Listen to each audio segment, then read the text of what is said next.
Hola, hola, hola, ¿cómo están? Bienvenidos, bienvenidas al podcast Cuentos de Harry Wollstonecraft, episodio número 7 de esta temporada. En este espacio de tertulia que compartiremos con vos leyendo un cuento en voz alta del autor Harry Wollstonecraft. Sigo añorando la vida de barrio, la de puertas abiertas, la de juegos en las calles y tertulias en las esquinas. Una vida libre, solidaria, generosa y democrática. El cuento que leeremos hoy fue extraído de su libro Antología de Asombros, publicado por Ediciones La Tertulia en el año 2022. Libro que, por cierto, tiene una bella y sugerente portada. Esperamos seguir sumando espacios de tertulia con lecturas de esta antología los días 1 y 15 de cada mes. Y bien, como estamos hablando de cuentos dentro de los géneros literarios, ¿cómo percibimos lo que es un cuento? El cuento es como una flecha disparada al aire con fuerza incontenible, flecha que inicia un corto recorrido, rauda y veloz, para regresar cayendo vertiginosamente en un punto o sitio, la mayor de las veces inesperado. Tensión, ritmo y sorpresa hacen su juego en esta ruta, que expresado en otras palabras es la forma de una estructura compuesta por una presentación, un conflicto y un clímax. ¿Y qué nos dice el autor de sus cuentos en su propia voz? Estos cuentos están nutridos de la realidad de los hechos, con algunas licencias para fantasear. Realidad que, por más cruda o desgraciada que fuere, se le pueda sacar una chispa cáustica o de humor. En alguna medida, son como desnudarse ante lo cotidiano, sin ambajes, y quizás, como en todos los desnudos, asumiendo el riesgo, no sin cierto rubor, de miradas burlonas.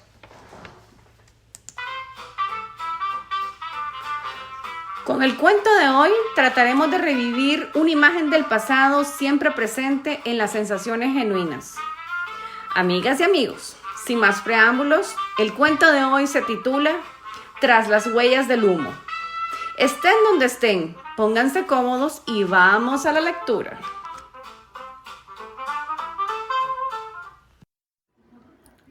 Terminé de leer la última página. Mis opciones eran simples: tirar el libro en cualquier lado o guardarlo como una caja fuerte. Entré en ese proceso crítico sin más asesor que el sabor de mi inseparable pipa. Un suspiro de reflexión y cerré brevemente los ojos, aprestándome a la meditación. Había concluido la lectura de La vida del muy magnífico señor Don Cristóbal Colón. Estaba en la salita de la casa, cómodamente sentado. Puse el libro escrito por Salvador de Madariaga en mis regazos para mantener ese calor. El humo de la pipa se había esfumado, impregnando el ambiente de un dulce olor familiar. Abrí los ojos y fijé la vista al frente, en un antiguo candelabro de 9 brazos que adornaba la biblioteca. Así estuve no sé cuánto tiempo, distendido y absorto. Imaginé el candelabro iluminado, centelleando con intermitencia. Luego vi a mi padre narrando una historia familiar, la de su bisabuelo y su costumbre de reunir a la familia en torno a las luces de sus velas multicolores, siempre en fechas cercanas a la Navidad. Era para una ocasión festiva, en especial para los niños y para todos, deleitándose con unas tortas de papa y buñuelos azucarados, cantando jubilosas melodías en lengua ladina traída de la vieja España. Me identifiqué con un personaje del libro, Luis de Torres, quizás por tener mi apellido, e inicié una travesía, como él, navegando por el mar de lo desconocido a bordo de la Pinta, la carabela insignia del almirante Colón. Escribía mis desesperanzas al vaivén de una angustiosa incertidumbre, cuando mi amigo moro, Rodrigo de Triana, avisó la tierra. Su grito rompió el silencio de los cielos, torciendo el brazo a la angustia y abriéndole paso a la esperanza. El muy magnífico don Cristóbal, mi jefe y mentor, retomó su buen ánimo y con voz fuerte y decidida me ordenó: «¡Torres!». «Sí, mi maese». «Alístese a cumplir su misión». Contagiado por su entusiasmo, le respondí al instante: «Listo, mi maese». No tenía que alistarme mucho.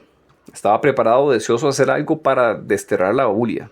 Para ese momento, Mi temor al aburrimiento superaba el temor a la muerte. Tuve suerte con el almirante. Me escogió como punta de lanza y quizás sin saberlo, le robé el honor de ser el primero en pisar tierra firme.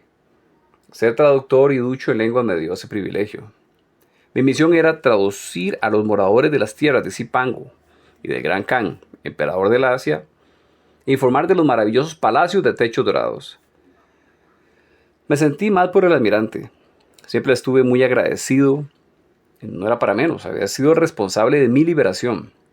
Pese a ello, y esto lo digo con rumor y arrepentimiento, durante un viaje en la Pinta, cuando la incertidumbre nos puso de nuevo al borde del precipicio, lo maldije injustamente.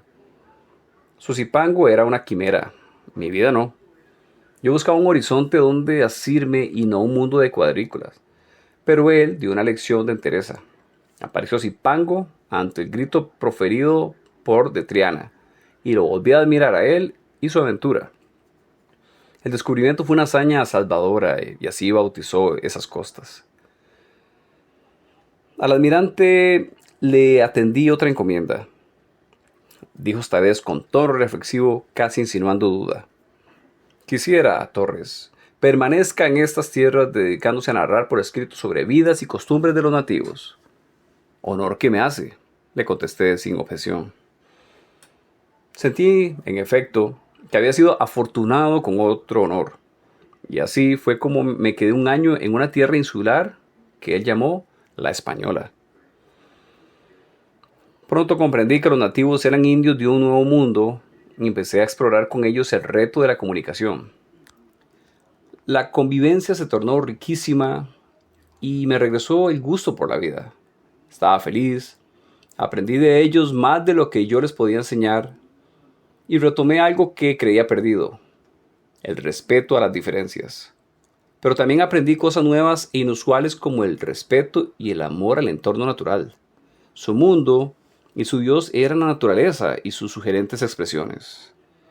Extraje de ello algo muy particular que llamó mi atención. Su conocimiento y uso de las hierbas se convirtió en mi nueva pasión. No le robé nada.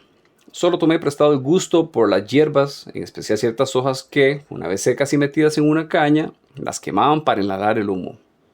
Descubrí que eso les ayudaba, y a mí también, a llevar una vida apacible y distendida. Este fue mi descubrimiento aprendiendo de maestros milenarios y decidí con orgullo llevarlo a España como mi tesoro. Error. Volví a la cárcel acusado de hereje. Esta vez sumó al pecado mi fe ancestral, prejuicios aún no superados, con el embuste de estar envenenando al pueblo con brujerías.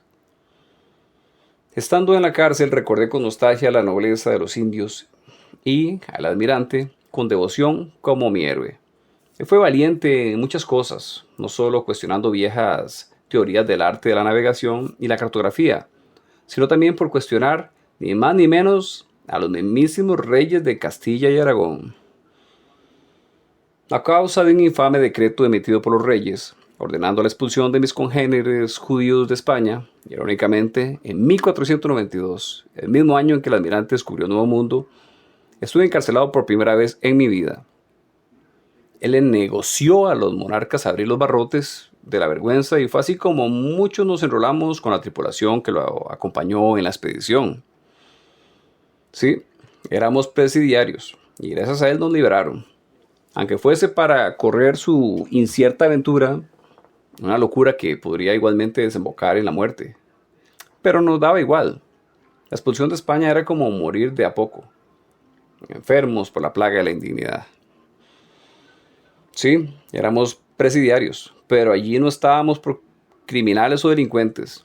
Simplemente porque no accedimos a hincarnos para someternos al mandato de una forzada conversión religiosa.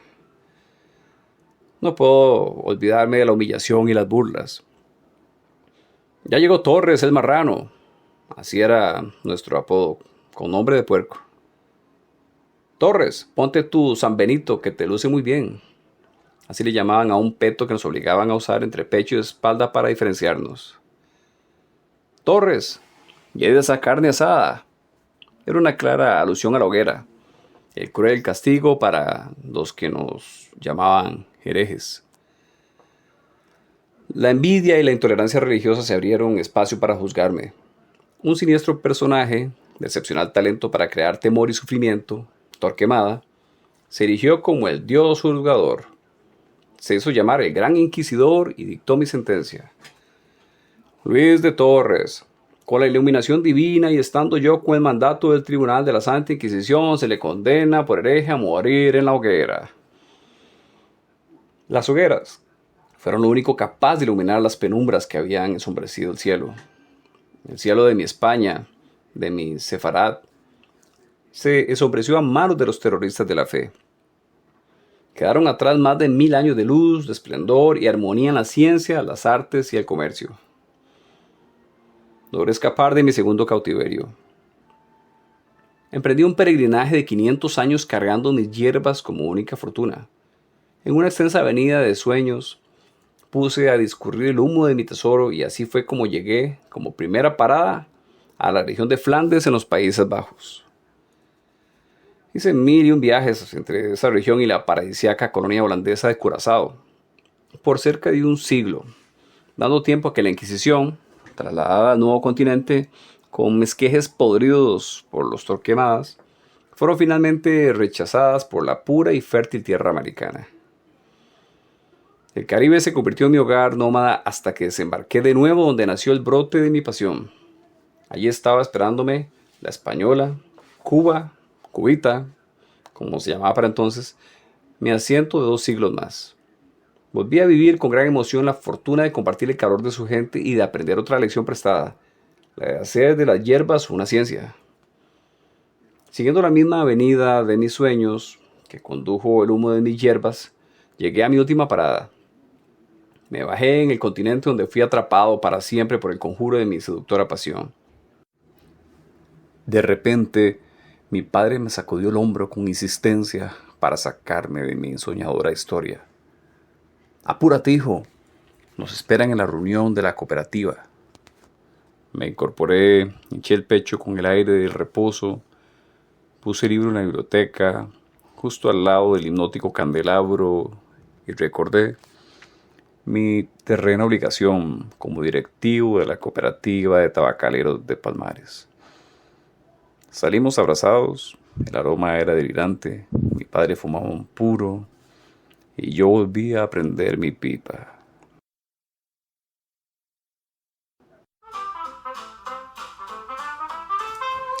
El cuento que recién escuchamos, Tras las huellas del humo, es un cuento de Harry Wollstonecraft contenido en su antología de asombros.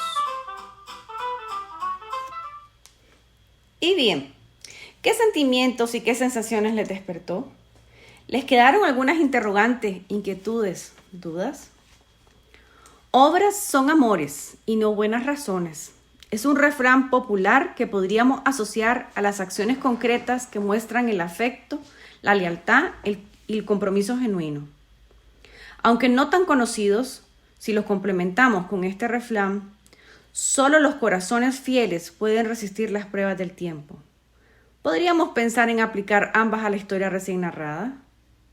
¿Hay sentimientos o principios capaces de superar desafíos o cambios que surgen con el paso del tiempo? O, dicho de otra manera, ¿podríamos rescatar el tema de la identidad histórica como sello indeleble en la conducta de un pueblo? Nuestro protagonista del cuento representa a cabalidad esos sentimientos y principios. Pues bien, ahí le quedan esas interrogantes. Lo importante es rescatar la chispa que nos permita maravillarnos ante el mundo que nos rodea. Es decir, mantener viva nuestra capacidad de asombro. Tu apoyo, sin duda, nos ayuda mucho a crecer. Puedes adquirir el libro escribiéndonos al correo harrywollstonecraft@gmail.com y seguirnos en las redes sociales y podcasts más conocidos. Vamos cerrando este episodio 7, no sin antes invitarlos a quedarse con nosotros. Apreciamos que nos dejen sus comentarios o darnos un like. O reenvíen este espacio desde la plataforma donde lo estén escuchando para que otras personas también puedan llegarle a esta historia.